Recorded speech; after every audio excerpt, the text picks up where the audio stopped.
Tahun berganti tahun, abad berganti abad, candi-candi ini masih tetap tegak berdiri.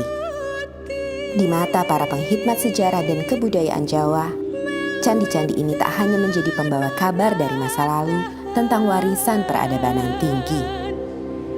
Candi-candi ini juga merupakan jejak pengetahuan tentang Jawa, baik yang terlihat maupun yang tak terlihat. Semua itu terangkum dalam sejarah cipta, karsa, rasa masyarakat Jawa. Kaliran wekasanipun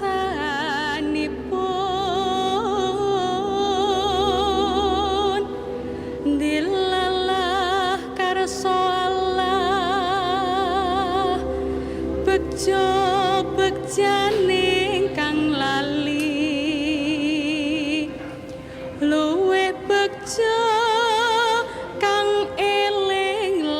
Segenap pencapaian kebudayaan dan kesusastraan Jawa tidak diraih begitu saja dalam waktu yang singkat. Prosesnya dapat dilacak hingga Majapahit, bahkan era sebelumnya. Dalam titian waktu, Mataram merupakan puncak dari kejayaan kebudayaan dan kesusastraan Jawa. Jawa pernah mengalami masa gemilang. Mulai dari zaman Majapahit. Nah itu kemudian ada krisis dan kemudian akhirnya berdiri Mataram. Nah saya itu Mataram lebih melihat ke dalam. Nah waktu itulah mulai sebenarnya dugaan saya dan pikiran saya proses pemurnian peningkatan untuk kebudayaan Jawa. Nah itulah apa yang dikatakan mulai periode yang disebut orang asing the Byzantine period of the Japanese history. Jadi zaman Bizantium dari sejarah Jawa ketika Jawa lebih sibuk memperhalus kebudayaannya. Nah itulah baru mulai sebenarnya bahasa Jawa bertingkat-tingkat itu. Dulu bahasa Jawa satu saja. Penghalusan kebudayaan pada zaman Mataram berdampak pula pada aspek ekonomi. Orang-orang Jawa yang sebelumnya banyak menjadi nelayan dan pedagang, kini beralih menjadi petani. Disinilah dimulai era Jawa yang agraris. Salah satu indikator perubahan zaman itu nampak pada Pranoto Mongso. Bentuk formal penanggalan Jawa ini mulai diperkenalkan sejak akhir abad ke-17. Kalender ini merupakan panduan bagi para petani dalam mengerjakan sesuatu agar tak mengalami kerugian. Dari sinilah waktu waluku atau membajak sawah ditentukan. Akan tetapi, penanda bagi para petani dalam Pranoto Mongso tidak sepenuhnya dapat berjalan ketika diberlakukannya kultur stelsel atau tanam paksa yang sangat menyengsarakan petani karena sistem pemerintahan kolonial yang sangat buruk. Pemerintah kolonial menekan petani dengan memaksa menanam hasil komoditas yang seluruhnya harus disetorkan kepada pemerintah. Ditambah dengan para pejabat lokal yang haus akan harta dengan menjilat penguasa, menyebabkan rakyat miskin menderita kelaparan yang menjurus pada meningkatnya angka kematian. Setelah Mataram pecah dari Surakarta dan Jogja, dan Surakarta malah pecah dengan Mangkunegara, dan kemudian 19 terakhir Jogja juga dipotong dengan Paku Alaman ya. Itu Jawa makin lihat ke dalam. Dan lagi juga Jawa yang berkeliaran sudah tidak ada lagi. Dulu waktu perang di Diponegoro itu sebagian besar mungkin Diponegoro itu orang berkeliaran keliling itu. Pengikut. Kemudian setelah Belanda berkuasa, Jawa itu kan dikenakan kultur stelsel harus menetap. Memang pada pertengahan abad ke-19 terjadi perang yang begitu banyak ya, tidak hanya di Jawa, di Sumatera Barat ada perang Patri, di Jawa Tengah, di Jawa lah itu ada perang Diponegoro, dan juga ada gejolak yang luar biasa di Belanda juga ya, di dalam negeri, sehingga hal tersebut ternyata menguras habis kekuatan ekonomi pemerintah Belanda gitu. Nah, untuk mengatasi itu semua, Belanda mempunyai satu program yaitu Kulturstelsel, yaitu sebetulnya semacam peraturan di bidang pertanian ya, dan kemudian bisa kita dipahami oleh beberapa ahli sebagai istilah tanam paksa. Memang Kulturstelsel itu diperuntukkan untuk mengembalikan kekuatan ekonomi Belanda yang pada saat Hindia Belanda yang pada saat itu memang betul-betul bankrupt, bangkrut mereka oleh karena kebutuhan-kebutuhan untuk mencukupi biaya perang mereka. Selama abad 19 di Jawa itu banyak sekali pemberontakan. Tidak hanya di Ponorogo, juga itu sudah perang itu. Ini pemberontakan desa. Itu sebagian besar dipimpin oleh para ulama desa. Jadi yang kira tidak hanya di Ponorogo itu perang besar, tapi sesudah itu masih hampir tiap tahun sampai akhir abad 19, sampai tahun 1900 masih ada satu di sana berontak-berontak. Nah, untuk mengatasi itu, untuk mengatasi adanya konflik-konflik dan memperkecil adanya perang terbuka antara pemerintah kolonial Belanda dengan para pribumi Jawa, maka dibentuklah satu lembaga yang dinamakan Het Instituut voor de Javaanstaal itu, sebagai lembaga yang bertujuan untuk mengurangi konflik. Yang kedua, memberikan bekal kepada para administrasi pada pegawai Belanda yang bekerja di Jawa. Nah, pemahaman dengan terhadap kebudayaan lokal yang baik itu diharapkan mampu mengurangi konflik. Itu sebenarnya tujuan awal daripada lembaga itu. Het Instituut voor de Javaanstaal te Surakarta yang didirikan di Surakarta pada 1832 oleh Johan Frederik Carl Greica adalah sebuah lembaga kebudayaan yang mempelajari sastra dan kebudayaan Jawa. Disinilah Javanologi untuk pertama kali muncul. Secara terminologis, Javanologi itu kan disusun dari dua kata. Java merujuk di situ batasan budaya, juga bukan batasan administratif ya, tapi batas budaya, dan logos itu pengetahuan. Jadi Javanologi adalah set pengetahuan dan keterampilan tentang kebudayaan Jawa. Itu arti Javanologi. Di dalam Het Instituut voor de Javaanstaal itu bidang-bidang yang dipelajari di sana adalah bidang sastra, bidang bahasa, bidang kebudayaan, wayang, bahkan wajib itu mengetahui yang notabene semua itu menjadi butir-butir yang paling menonjol dalam kebudayaan Jawa, falsafah Jawa, dia harus tahu. Mempelajari bahasa, entah kaitannya dengan pemerintahan ataupun juga dengan nanti kaitannya dengan sastra, tapi mempelajari bahasa daerah tanah jajan itu sangat penting. Karena itulah pemerintah Belanda juga mendirikan semacam lembaga pendidikan bagi para pegawai untuk mempelajari bahasa. Nah, itu kenapa dilakukan? Di antaranya adalah bahwa apabila bahasa itu dikuasai, otomatis nanti karya-karya sastra ataupun buah-buah pikiran yang ditulis oleh orang jajan itu diketahui, maka akan mudah untuk menguasai daerah jajahan. Jadi ada maksud seperti itu.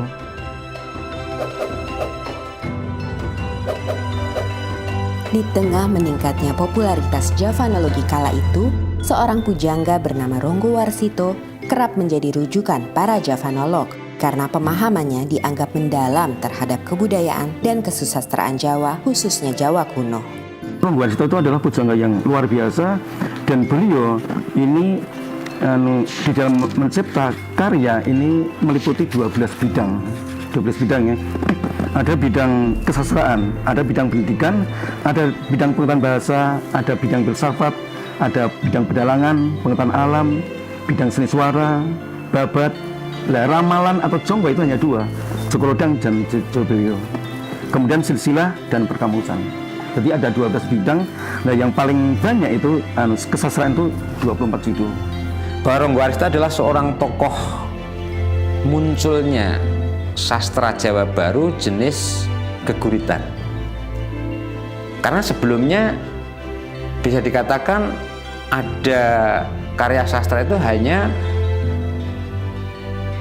puisi dan prosa. Puisi adalah tembang, prosa adalah gancaran. Gancaran adalah prosa. Sedangkan yang kategorinya itu geguritan adalah puisi, tetapi bukan tembang, itu belum ada. Yakni di dalam Serat Joko Lodang, yang itu dikategorikan tembang bukan, tetapi dikategorikan prosa bukan. Dan secara kebetulan di dalam satu bait tulisan awal dari Serat Joko Lodang itu juga ada sandiasmonya. Kalau dibaca dari atas ke bawah, suku kata yang pertama akan berbunyi Ronggo Warsito Boso Kadaton, sedangkan yang suku kata terakhir setiap baris bila dibaca dari atas ke bawah akan berbunyi Boso Kadaton Ronggo Warsito. Memahami Jawa kuno memiliki arti penting bagi Javanoloh. Dengan memahaminya, maka akan mendatangkan keuntungan, ketenaran, dan kehormatan. Namun, tidak demikian bagi pujanggat seperti Ronggo Warsito yang hampir tidak mendapatkan apapun sebagai informan bagi Javanoloh atau pemerintah kolonial. Zaman dulu kan segalanya kan sensitif ya, apa-apa saja mungkin bisa dilaporkan ke Belanda, sehingga kan Belanda kan sangat berkuasa atas Sunan, dan Sunan mungkin juga agak pikir-pikir kalau ada warganya atau penggawa keraton itu yang menentang pada Belanda. Makanya ya salah satu cara di dalam mengungkapkan hal seperti itu dengan cara simbolis. Kalau terang-terangan jelas nggak mungkin seperti ini. Dia menulis tentang misalkan saja di dalam Serat Kolotido misalkan saja. Isi awalnya memang hanya berlaku, dia mengkritisi keadaan kondisi kerajaan. Mangkyo derajating praja kawuryan wasunyaruri, rurah pangrahing ukara karana tanpa palupi.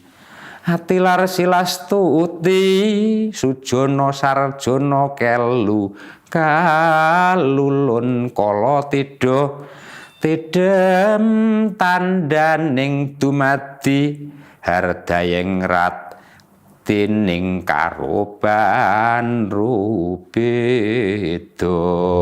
Ini adalah sebetulnya awal dari si Ronggo Warsito, jelas mengkritisi kondisi kerajaan saat itu. Punya raja, rajanya itu juga sekti, rajanya juga punya kewibawaan, pegawai-pegawainya baik. Tetapi kondisi saat itu tidak menyelesaikan masalah, huru-hara dan sebagainya. Sebagai pujangga Keraton Surakarta, Ronggo Warsito memelihara hubungan baik dengan para Javanoloh.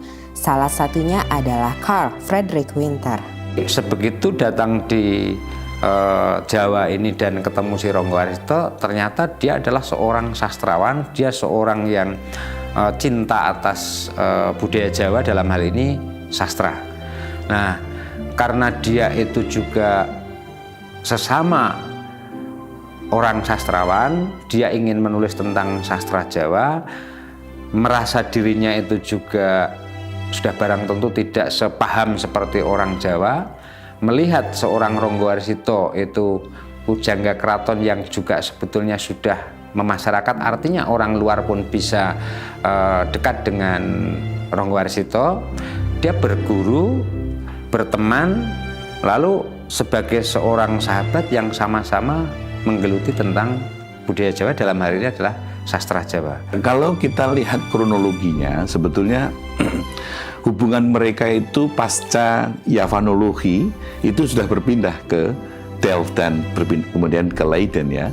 Jadi sebetulnya itu keterkaitan mereka itu sebenarnya tidak secara lembaga gitu, tidak bahwa C.F. Winter memiliki keterkaitan dengan Java Institute, Institute for the Javan Study, iya gitu. Tetapi untuk di Jawa ini memang mereka memang bekerja sama dan membuat satu kesepakatan bekerja untuk menghasilkan beberapa karya sastra. Misalnya Kamus Jawa Kawi, kemudian Serat Aji Soko dan seterusnya, itu kan karya-karya mereka. Ada beberapa surat yang secara kebetulan kami ada data yang menunjukkan komunikasi antara Winter bertanya tentang sastra kepada si Ronggo Warsito, dan oleh Ronggo Warsito pun juga ada bukti menjawab atas pertanyaan-pertanyaan si Winter tadi. Di luar menjawab atas pertanyaan yang tadi datangnya dari Winter, itu juga disertai dengan kepentingan-kepentingan secara kebutuhan ekonomi bagi Ronggo Warsito. Ada permintaan dari Ronggo Warsito pinjam uang, istilahnya ngijon terlebih dahulu, ya, oleh karena kepentingan kekurangan secara ekonomis atau keluarganya ada yang sedang sakit, itu nanti mengajukan pinjam uang ke Winter, dan nanti cara mengembalikannya akan diperhitungkan dengan pekerjaan yang dilakukan oleh Ronggo Warsito atas permintaan dari Winter. Namun memang saya juga bisa menyampaikan pada akhirnya mereka ada kerenggangan itu kan. Ada banyak hal yang terkait dengan aspek politis ya. Aspek politis, mungkin situasi politis di Belanda pada waktu itu, dan beberapa hal yang memang sejak awal tidak diminati oleh Ronggo Warsito. Dalam esainya yang legendaris, Javanology and the Age of Ronggo Warsito, Kenji Tsuchiya menulis bahwa pujangga memainkan peran ganda ketika Javanologi Barat masuk. Di satu sisi sebagai sumber informasi bagi para Javanolog Eropa, sementara di sisi lain tetap sebagai orang yang memiliki pengetahuan esoteris mendalam, di mana pengalaman kebatinan Jawa menjadi sumber utamanya. Hal ini kerap dibaca sebagian kalangan sebagai suatu bentuk kontestasi paradigma. Walaupun materi kajiannya sama, tetapi paradigmanya berbeda, ia akan menghasilkan suatu analisa yang bisa berbeda. Dalam hal ini, paradigma orang-orang Jawa memiliki perbedaan dengan paradigma orang-orang Belanda. Kalau kita bicara paradigma, sebetulnya ada worldview di situ. Kemudian juga ada traditions, ada assumption. Nah, titik potong antara worldview, tradition, dan assumption, inilah paradigma ilmu Jawa. Kita mengetahui bahwa sebetulnya background Ronggo Warsito itu adalah budaya Jawa yang begitu organismik. Nah, sementara Winter, walaupun dia seorang turunan, seorang Indo, tetapi dia tetap darah-darah yang barat, pemikiran yang mekanistik itu cukup kuat. Sehingga kadang-kadang antara organismik dan mekanistik ini kadang-kadang terdapat perbenturan gitu. Saya melihatnya seperti itu. Desa Palar, Kecamatan Trucuk, Klaten menjadi tempat persemayaman terakhir Ronggo Warsito.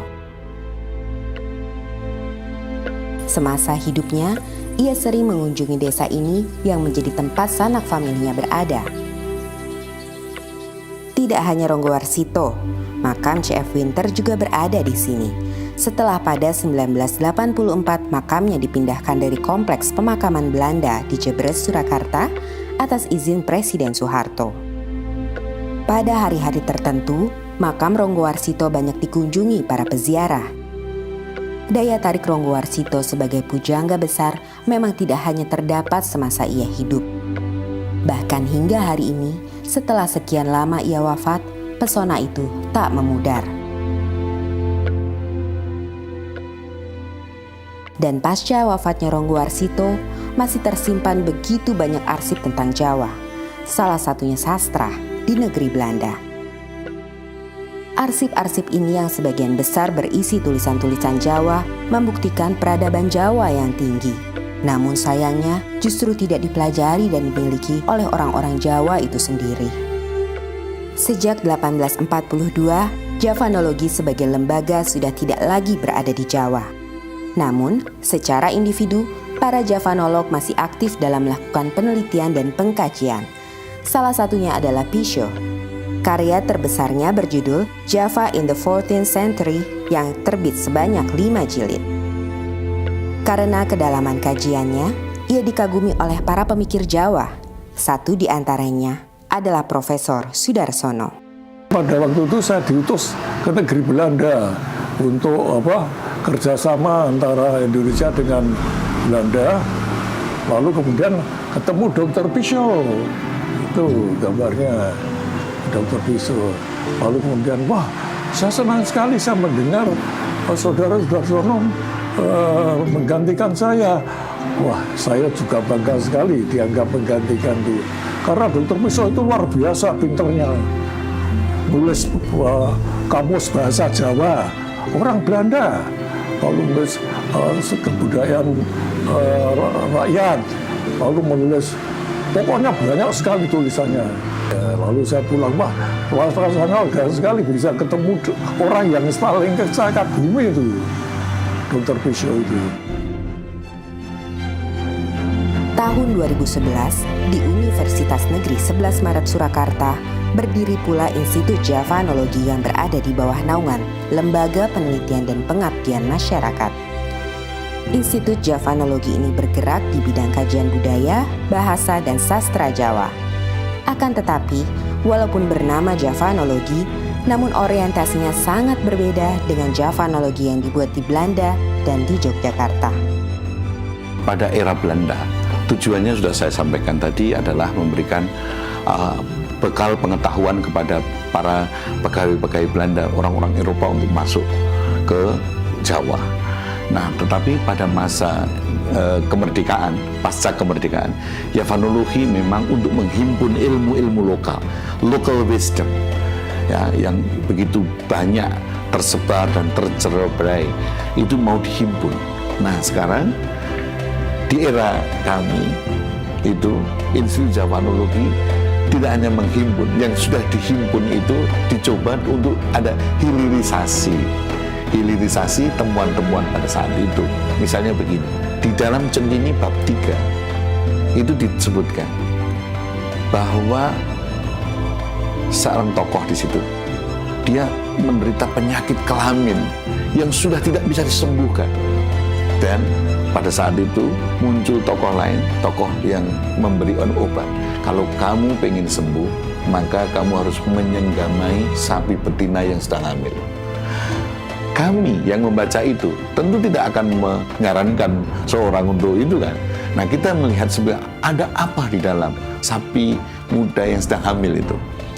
Kami sudah mencoba membuat satu seminar dengan asosiasi dokter-dokter seksologi, dan mencoba untuk siapa tahu ini menjadi satu solusi penyakit-penyakit yang sekarang ini, AIDS misalnya. Jadi ini era kami ini sekarang adalah mencoba untuk membuat pembuktian, research dari beberapa temuan yang sudah dihasilkan pada saat itu. Javanologi yang dibuat di Belanda hingga didirikan oleh Universitas Negeri 11 Maret Surakarta hari ini memiliki peranannya masing-masing yang tidak bisa begitu saja diabaikan. Javanologi telah menghidupkan semangat masyarakat Jawa untuk ikut ambil bagian dalam membuat dunia yang lebih baik. Pemahaman antara ilmu dan ngilmu itu memang berbeda. Ilmu bisa diekstrakan, tetapi ngilmu itu bagaimana aplikasi, bagaimana itu memiliki manfaat bagi dunia yang lebih cantik, yang lebih harmonis.